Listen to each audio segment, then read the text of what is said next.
Hello everybody, I am Tom, I am autistic, and today I'm going to be doing a video on stimming or self-stimulation as it's otherwise known. It so what it is it's a thing most autistic people do to sort of just either cope with in certain situations or process emotions, process thoughts, or sometimes just as a that they do as a pastime. So some people have said that it's basically the same as when you're bored, you just do that or something. But so therefore everyone sims, but autistic people do it more intensely. I personally think there is a bit more of a difference between doing that when you're bored and actually stimming, because when you're just doing that when you're bored, like you're still bored. You're just doing that, which sort of makes you a bit less bored, and it's sort of more, you're not really thinking of much. You're just doing that as a sort of coping mechanism. What autistic people do when they do it is, like, let's say they're doing it out of boredom, they would think they'll think deeply. Sometimes they won't control whether or not they think these thoughts, that it might just happen. They'll then get excited or something else, maybe even angry or whatever about those thoughts, and they would start doing that. Usually hand flapping or stuff like that, and so it's a bit more, I think it's a bit more deep, a bit more of a deep thought, and also usually when they do it, they sometimes stop being bored usually. So that's why I think it's a bit different to doing this. But it's not just out of boredom. Like, sometimes it could be, so let's say a lot of autistic people might do it if they're in a noisy environment, I think, because it's a way of coping. If they've just heard someone if they've just heard some bad news or something they didn't want to hear or something, they might do it to sort of process anger or sadness or something like that. If they do it when if they are excited, they'll do it to sort of process that sort of thing. Sometimes when I watch a movie or a film or something like that, I would sometimes stim to process it, afterwards, or during it as well.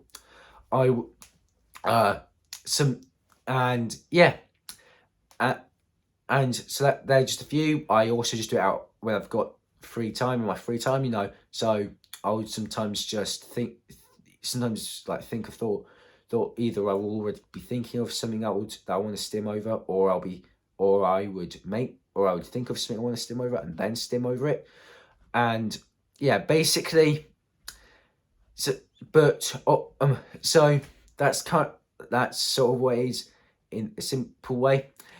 It if you want to what if we want to know what it feels like when you stim, I guess the best way of me explaining it is, you think of thoughts which sometimes you sometimes see them in your head, a bit like, I guess it's a bit like almost a bit like a sort of built-in VR, if you like, but you're aware of stuff around you. You can see everything around you.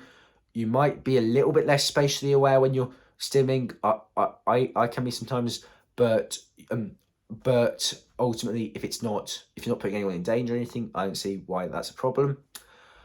A lot of the time, it's viewed in people try and stop autistic people from stimming or reduce it. I would say that's only necessary, or should only happen if they are putting themselves or someone else in danger, if they are causing some sort of um aggravation or disruption to people, if they are if they are if they're damaging something during it, or if it's having a negative impact on their social life and everything like that. So, for example, I used to bite my clothes. That would ruin them, and we tried using a t- use you tried using this thing that we put around my neck as a tube, but obviously that's first of all, I wasn't allowed to take that in school because it went around your neck. So that's technically that was almost seen as like a form of jewelry, so I couldn't. And secondly, it's also, if you walk around chewing something, like, that's gonna make you look a bit silly.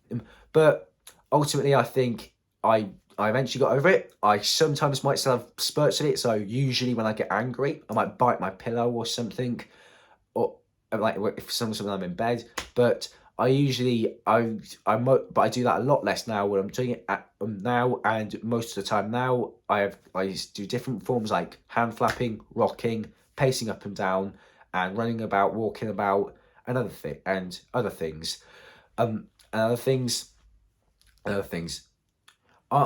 Another for where I'll probably say where it's okay to stop someone is sometimes like if you're in like sometimes when I was in the cinema or in the theatre or somewhere, and I'll sometimes start doing it. Some people next to me I might obviously disrupt from doing that, so I'll then sometimes have to say sorry, and then obviously you might have to say, Tom, stop doing that. That sometimes happens, but I often try and control it in there. Some autistic people will find it easy to control themselves or to concentrate on their work. That's another thing, actually. If they are doing something like working class and they need to concentrate, and they are and they start stimming then because they won't usually be concentrating if that happens. But yeah, so in either of those situations where stimming's not okay, or is then other methods like fidget spinners, we all probably remember them from and or other fidget toys, like sometimes even a bit of Play-Doh or Blue Tack. They can squeeze a stress ball or a stretchy sort of thing, or a fidget dice or something like that can often help, and can often help. Or sometimes now obviously you can't do this when we're in the theatre because then I'll miss part of the film. But sometimes when we're but sometimes I might say, okay, can I please go outside so I can have a bit of a stim if it's so. Yeah, and if there is a place where I can do it, and then they'll often let me, then my parents will often let me. The reason why I don't think it, and if they're putting yourselves in danger, then obviously you need to go, oh, stop doing that, or don't do that there, because obviously if you're putting yourselves in danger, then like if you're going too close to the edge of somewhere, or if you're going to walk, or if it's a busy place and you might walk into someone or something like that, then I'll probably say in those situations you can say, oh, stop doing it. Or if it's having an impact on your social life, like not spending enough, if they stim all the time, don't socialize with anyone or anything like that. Some autistic people find socializing very difficult, and so obviously, although you might want, and others don't, and sometimes it might just be they stim too much. If that is the case, don't stop them from stimming altogether. Maybe naturally try and introduce them to people, or try and help them, guide them into a social situation, like talking or whatever, or whatever, because autistic people can sometimes like that. And often when we do start talking to people, we can often like talking to people. We might sometimes have a bit of difference between what we like talking about, and stuff, which is might be why we don't fit in as much. But we can have nice we do like talking sometimes. And although you might find it difficult, especially around new people, you can naturally introduce us. And personally, I do talk to my friends and everything. And stimming is something I just do in my spare time, and I don't think I do stim to the point I do socialize with other people, like at college and stuff. But I do stim in my free time, and I don't see why if it's not harming anyone, or if it's not causing any sort of disruption or anything like that, I don't see why I should. Obviously, that you could then argue, yeah, but people who do that in public will get bullied, or people might tease them or something.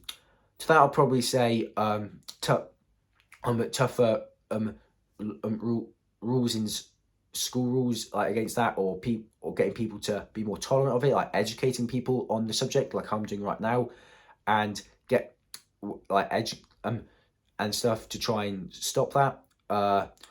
And so I feel the best way around it is to get people to tolerate this sort of thing more, rather than trying to change that bit around them, rather than trying to stop stimming altogether. I think we should try and make the place a bit more tolerant of it, because ultimately most autistic people stim for a reason. It may be a coping mechanism or something like that, and if you're getting rid of it, you're basically getting rid of one of their coping mechanisms, which when it comes to helping autistic people is quite counterintuitive.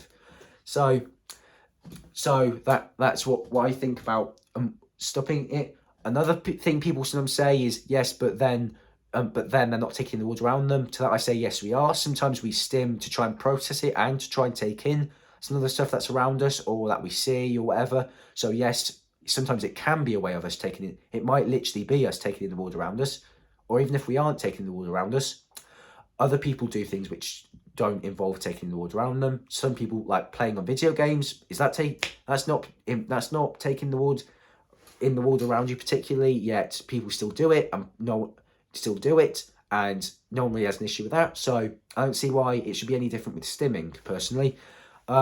So yeah, that's my so yeah. As so basically so I hope that there's a little bit. I don't know what the I think. Okay, so this is so I think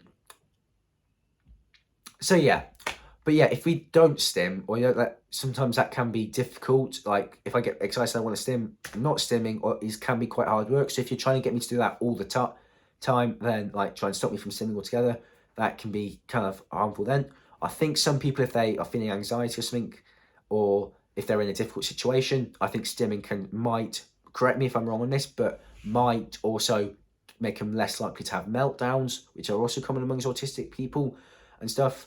And ultimately, I also just think stimming is a good pastime. If I'm honest, it is. And also it gives me exercise. You know, like I often jump about and everything like that, and flap up and everything like that, and go outside a bit more. I have more fresh air than if I didn't do it. So I ultimately think it's a good way in that respect.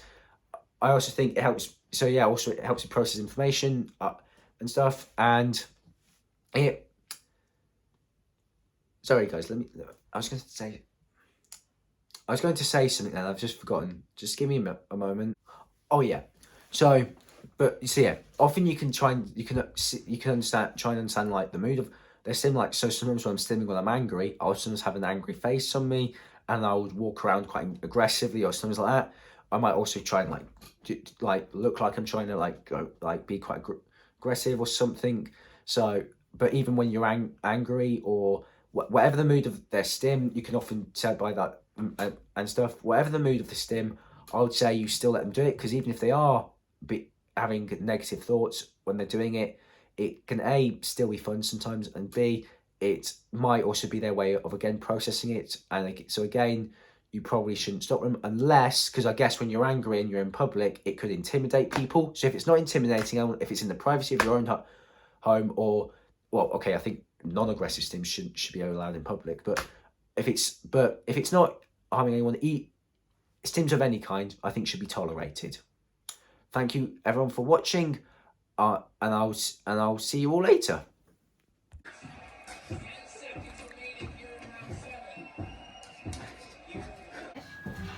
I'll probably won't finish till I 6. We'll go and clean up for you or something. Do you want washing up done or something? We'll come and help you any day.